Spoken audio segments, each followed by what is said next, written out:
something about this place, and I don't know how to describe it. We have been designated as a major galactic center or showcase. I have a ship and I have a command. If you're with somebody, you're going to get more out of it because it's like an amplifier. The more you put into it, the more you get out of it.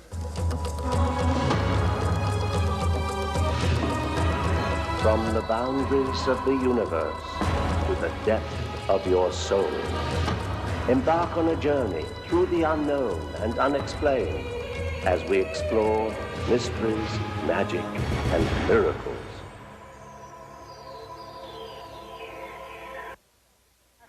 Hello and welcome, I'm Patrick McNee.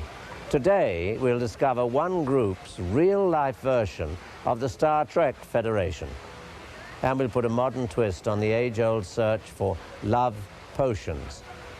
But first, let's go back to once upon a time, to the age of castles.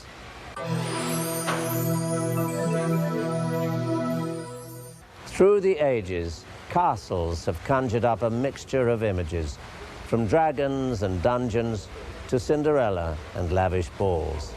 Well, in reality, castles have housed just such a mixture, and today they still do.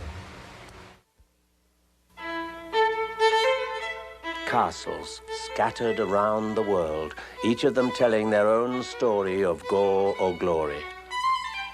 Set on distant hills with their massive stone walls and soaring towers, castles house myths about ghosts, honor, evil, and magic. It all started in ancient Europe when the Norse and Teutonic tribes invaded the land. These barbarians were fascinated by the ruins of the lost civilizations and made the broken walls their shelters. The idea of castles had begun. Surrounding them, in the dark forests and infested swamps, lurked monsters and demons. Shadows cast in swirling fog made their imaginations run wild. The legends began. Centuries later, when King Henry VIII divorced Catherine in order to be with the beautiful Anne Boleyn, it was the scandal of the century. Their fiery romance lasted only 1,000 days. King Henry met the notorious Jane Seymour, and in order to be with her, he ordered Anne Boleyn beheaded.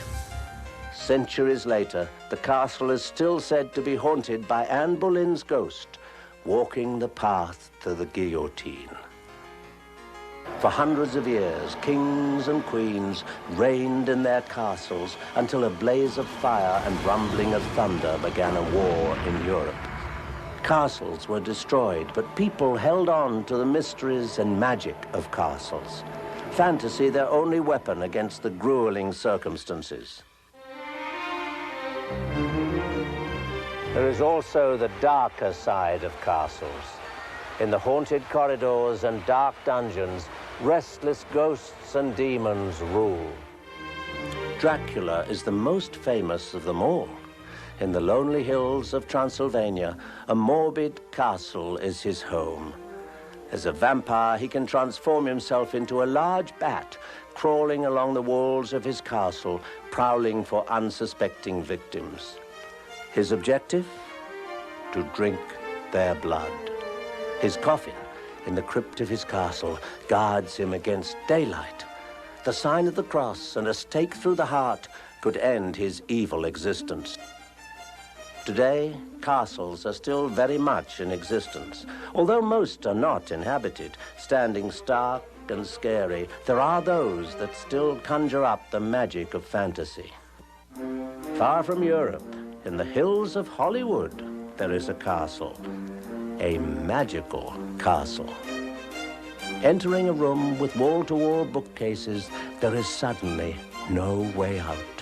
But then, whispering open sesame to the gold and blinking owl, you will be taken back into another era, another time, where strange things happen, where sacred rooms and passages are closed for a reason. There's something about this place, and I don't know how to describe it, but whatever it is, reaches out throughout the world and pulls in all the people who believe in the unbelievable. Every corner and room reveals something strange, luring you to go deeper into the castle. But there are mysterious rooms that nobody can enter, rooms that hold the secret to the wonders of life and magic. This is the absolute inner sanctum for the Academy of Magical Arts. Come with me. To give you some idea of the kind of place we're going, myself as a professional magician, it took me over 22 years before I was actually able to come in this deep into the inner circle. Some of these books, I can tell you, go back to the 15 and 1600s. In fact, this book I know is somewhere around the middle 1500s. It's the discovery of witchcraft, and it's probably a pretty safe bet you're not going to be finding out what's inside here anytime soon.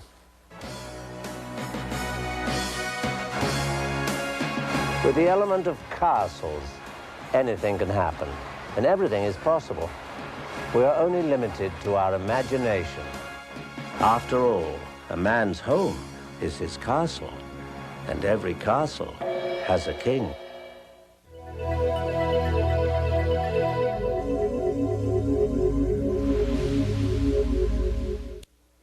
The United Nations promote peace and unity between the countries of the world.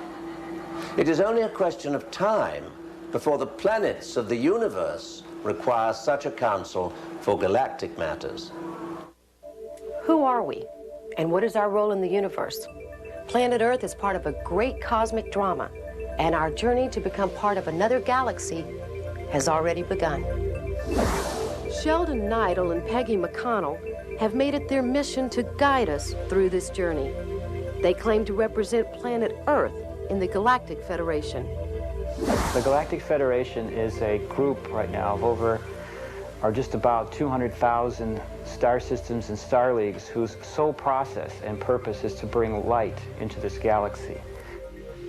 The Galactic Federation acts as the United Nations for the planets in the Sirius galaxy.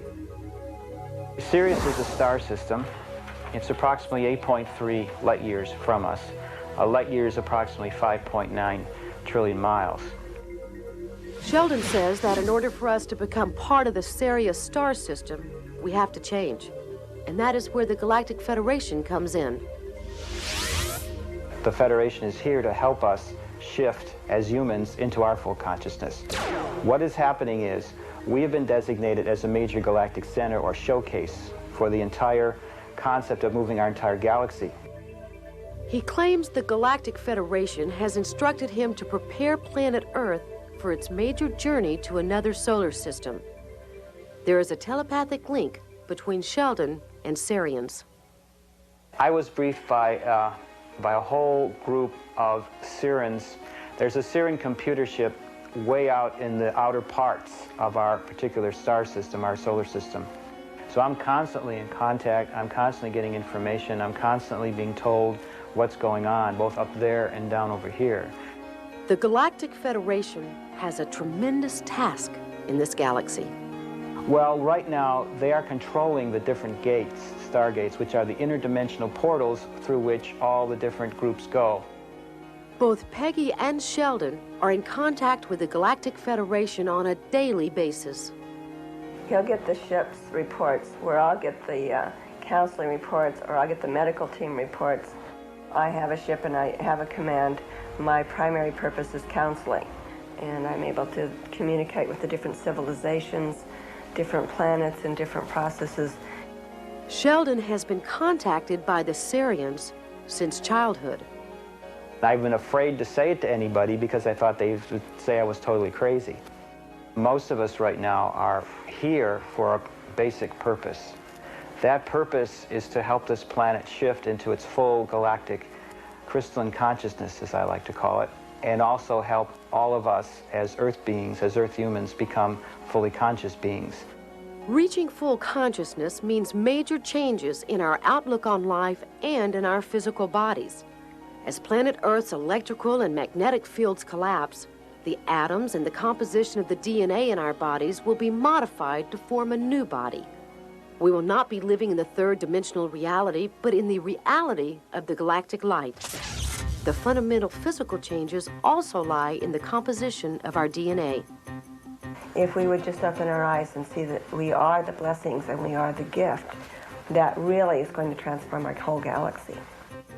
Sheldon and Peggy claim that all these changes on Earth are taking place now. Because we are being shifted spiritually, mentally, emotionally, and most importantly, physically as well. Once we have reached our full potential, we will be ready for the final part of the journey. As Earth approaches the photon belt toward the end of the century, it will mark the end of our present civilization as we know it.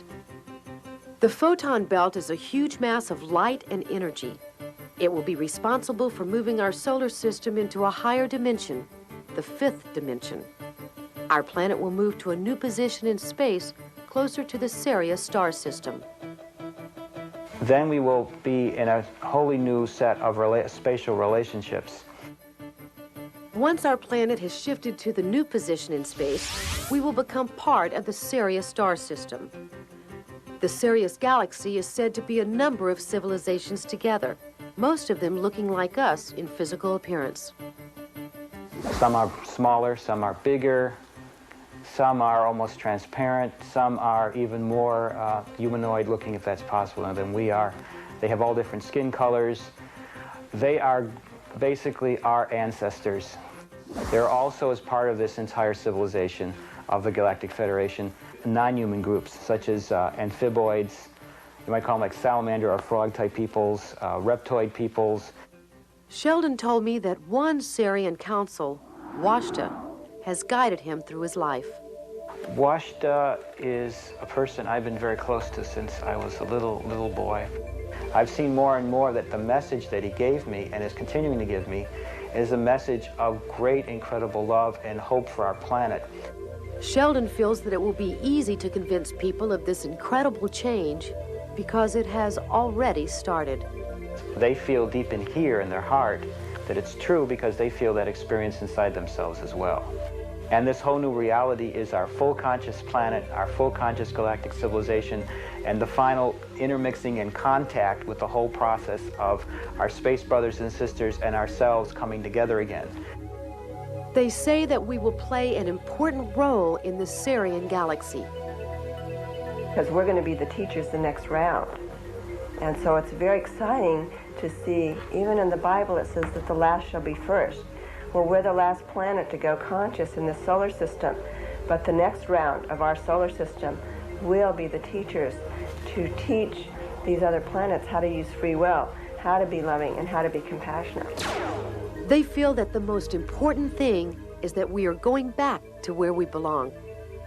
If the Galactic Federation is right, the planets of the entire galaxy will reunite again for the first time in billions and billions of years.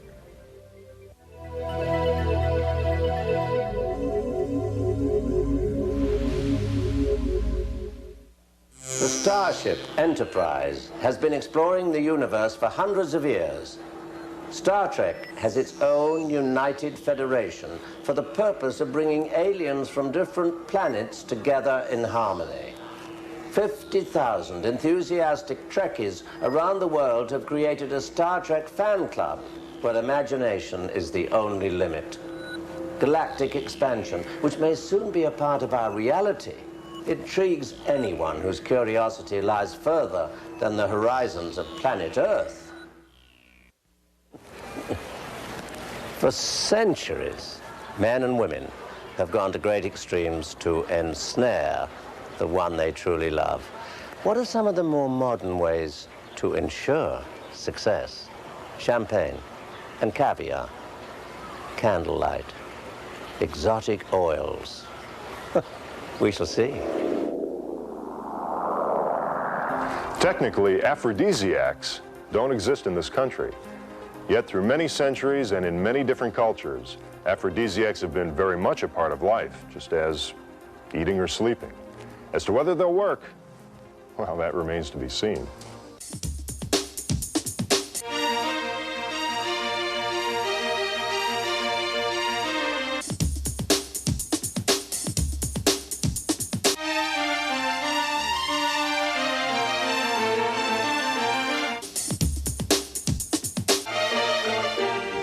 Love is a universal language, and finding true love has kept humans busy through all ages.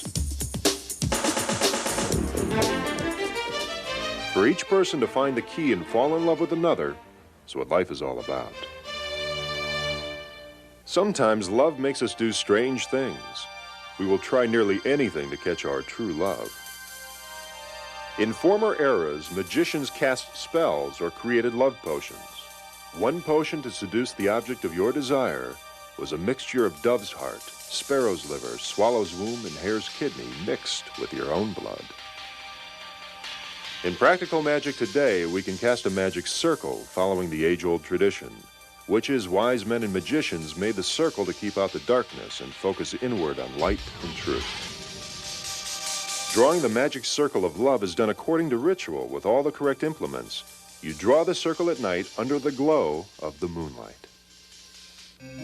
At each of the 4 points, north, south, east, and west, place the symbols for the 4 elements of love. The element of fire is south and represented by a scent burner. For north, the element of earth is represented by seasonal fruit. For east, the element of air is represented by a mirror. And for west, the element of water is represented by a chalice of wine. Place the 22 major arcana cards from a tarot deck around the circle. With 4 candles at each of the 4 points, you are ready to begin.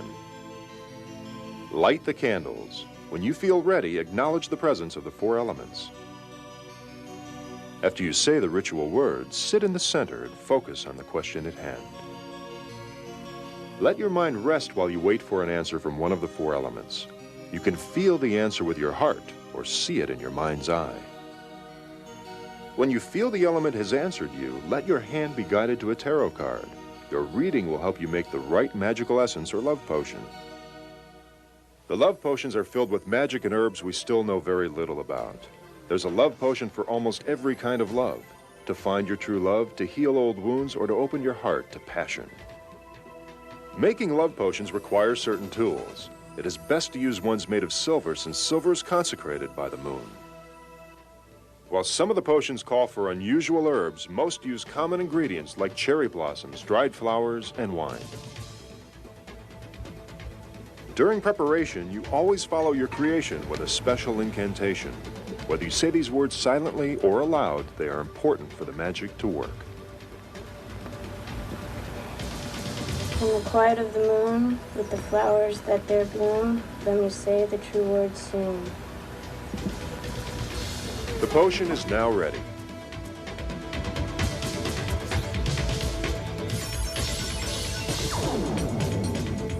If spellcasting doesn't work for you, there's a magical tea made with a new FDA-approved serum called Eros, the drink of love. At a gathering in Studio City, California, people from all walks of life came to learn about Eros or give a testimonial of its effectiveness. It lasted about 6 or 8 hours for me. Okay, and that was quite good. I don't care if this feeling ever leaves. We better go upstairs right now. You can't spike a drink with this stuff and make anybody's brain say, oh, whoopee. I did feel a sort of tenderness in the breast area and a more sensual feeling. And definitely, if you're with somebody, you're going to get more out of it because it's like an amplifier. The more you put into it, the more you get out of it. Eros comes in liquid form in a small plastic ampule. You take the ampule, break it over a cup with warm water, and drink it like a tea. You'll feel the effects of the herbal mixture shortly thereafter. So Smilax is a very safe form of testosterone which absorbs through the mucous membranes of the mouth, what they call sublingually, can get into the bloodstream and very naturally and gracefully boost the hormone levels, which then encourages the sexual drive. When you kick into gear your own forces in an encounter situation, then this herbal-based product will enhance whatever it is that you're going to do or feel. I wonder if people really need such an enhancement. I mean, aren't our natural forces good enough? We are so distracted in our current times with stress and workload and frustration, and of course the news is constantly giving us all these terrible events. You get kind of burned out, and this kind of refocuses you back to maybe like you were when you were 18 or 19, and you had no cares and you had no worries, and things were really up and coming.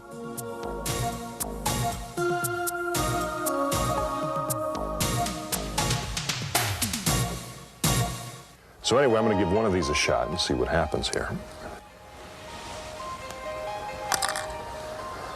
Well, here goes to love.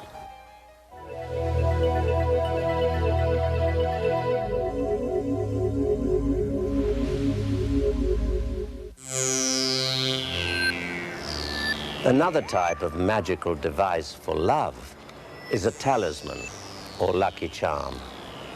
Whether we realize it or not, many of us wear or use a talisman, a rosary, or even a favorite charm worn around the neck.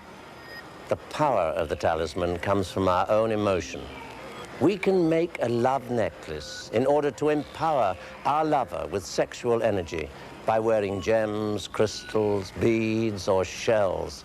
The wearer will feel inspired with passion and desire for us. As the old saying goes, please don't try this at home.